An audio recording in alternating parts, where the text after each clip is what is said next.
Hey guys, Zach here, coming at you with another video. So today's video is going to be a decently interesting one because I'm going to be talking about 5 things I think were great in Luigi's Mansion 3.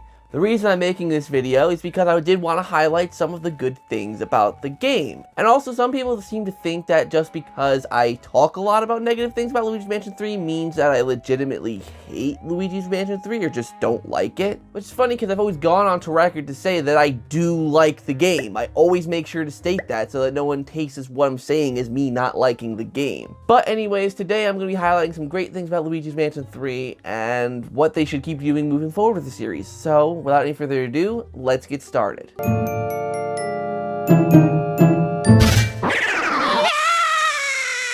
The first thing that they did really well, funny enough, I'm going to say, is the first hour of the game. The first hour of the game, in my opinion, is legit, like, almost perfect. So what do I mean when I say the first hour of the game? Basically, from that point, I'm talking about the very beginning of the game, when you're running away from King Boo, to about the hotel shops area. And by the way, by to the hotel shops, I mean before we go on the actual floor. And I think that's the best section of the game because that's where you really see a lot of interplay between the floors, and it just had this, like, the gameplay structure of Luigi's Mansion that I personally liked. The elevator was hardly in use, and you were running around between the floors. You were running around from the second floor down to the basement, up to the first, and there's a lot of interplay between those 3 floors, and I really liked that.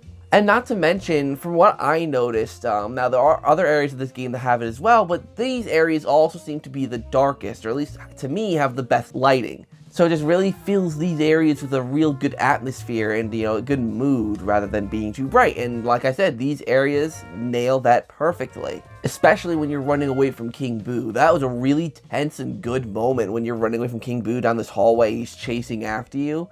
Like, it was pretty good, and it wasn't as goofy as Dark Moon, where, like, when he was chasing you down the hallway in the final boss battle, he was like rolling. Like, that's kind of weird. So the fact that he's actually chasing you here, and even though using his tongue is a bit weird, it's used in a way because of his facial expression, because of everything being launched at you. It's used in a way that's not too goofy, and it's kind of spooky. Next up is obviously one that everyone always highlights, but it's the animation. The animations in this game are absolutely beautiful. They are like Pixar level perfect.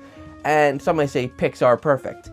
And it's just great to see such love and care going into the animations with particularly the cutscenes. Not necessarily like I mean, Luigi's animations are good too, but like I think those are a little bit unnecessary. Like, you don't need to go that in depth with Luigi's in-game animations. It's nice, but not needed. But the actual cutscenes are beautiful. They're perfection, capturing Luigi's expression so well, and it just works great. Like, I love it. They even had Egad's lips move along to the exact words he was saying, and it was just really clever and really cute. So yeah, I really hope that they have this, that they keep this animation quality up moving forward. It's really good. Next up are the boss fights. Now there are a few duds in here for me, like Clem, but even with Clem's boss battle, to me it didn't stoop as low as a lot of Luigi's Mansion Dark Moon's battles did. And most of them besides Clem are way better than any of Dark Moon's battles. I loved most of the boss fights in this game. Some of them were a little bit, like, annoying, but other than that, they're just, you know, they're great. I'm gonna go on record as to say that I think the Triplets boss battle is probably, like, top 3 favorite Luigi's Mansion bosses as a whole. It's just that good. I loved that boss battle. It was so good. And the designs of these Portricos, there are a few duds in here as well, but some of them look so good and so detailed and just really fit in, and it works. You know, like I said, there are some that I'd give a little more attention to detail to, but oh my god, you look at Dr. Potter. I love the look of Dr. Potter. Many people didn't like his boss battle, whatever, but I liked his design. He looked beautiful in his tatted clothes and all that. And then even like King McFright looked really cool with his like scruffy beard and all that, you know, and how tiny he was and how he hopped into a giant knight armor. Like, it was just really cool. Like, things and details like that are just so cool. And I think Luigi's Mansion 3 mostly nailed it when it came to the bosses. And I give Next Level Games complete credit for completely 180ing, or would it be 360?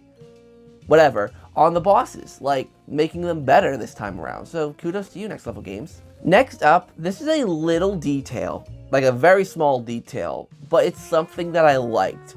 And that is the fact that there are certain Easter eggs that like call back to the original 2 games. There are, like, you know, for example, I remember in the fitness studio, there's like a radio that you can go up and strobe open, and the Luigi's Mansion theme would play.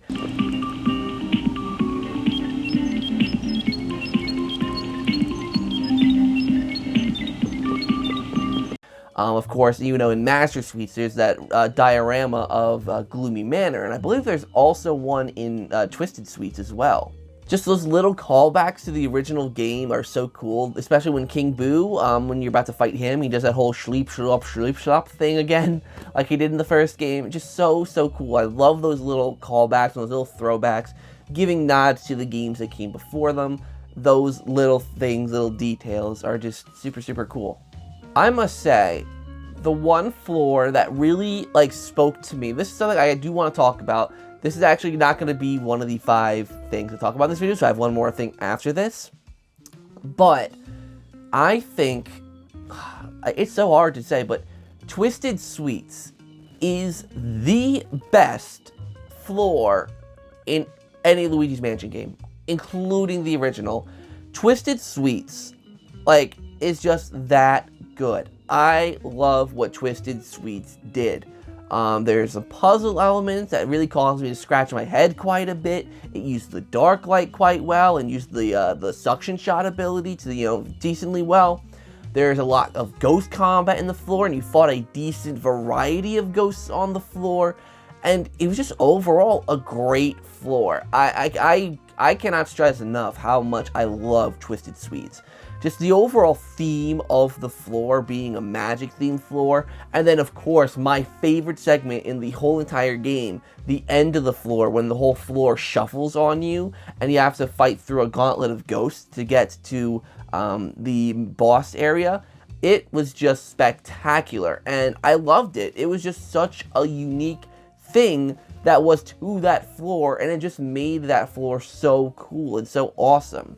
So yeah, Twisted Suites is by far like my favorite thing from Luigi's Mansion ever, just because of how great it was. I personally think it was absolutely amazing. I hope they do more floors like that in the future, and less of the ones that are like Castle McFrights, which are super duper puzzle oriented, and the puzzles weren't even that good. Like, I hope they do more based on that, because that was just so good.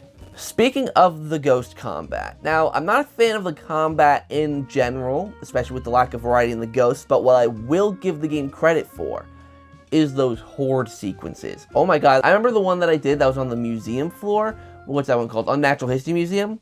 And I remember, like, the lightning and, like, all the ghosts being kind of, like, dimly seen outside of the glass windows, and it was amazing. It was like there was tension, it was creepy, it was amazing. Like, that horde battle, like, that was my first horde battle I encountered, and just seeing all these ghosts watching me from out the windows was genuinely creepy and genuinely good. Like, I don't get why that wasn't part of the main game, like main floors, not like, you know, not an afterthought. So that's just crazy to me. But like I said, that whole those whole segments were just brilliantly done. There were some that could have been done better, but like overall, a lot of the horde battles, that's where you usually see a lot of the different varieties of ghosts. You fight them together, rather than like you fight red ones and blue ones and, you know, whatever. Here, it's more so, here you go, just fight all of them. And it's just really, really cool and actually difficult. So, like, I don't know, it's just great. So there you have it, guys. 5, or actually 6, positive things that I had to say about Luigi's Mansion 3. It's a good game, you guys. I never said that the game is bad. I never said that I hate the game. There's just a lot of things that I don't like about it. But there's also a lot of things that I do like about it.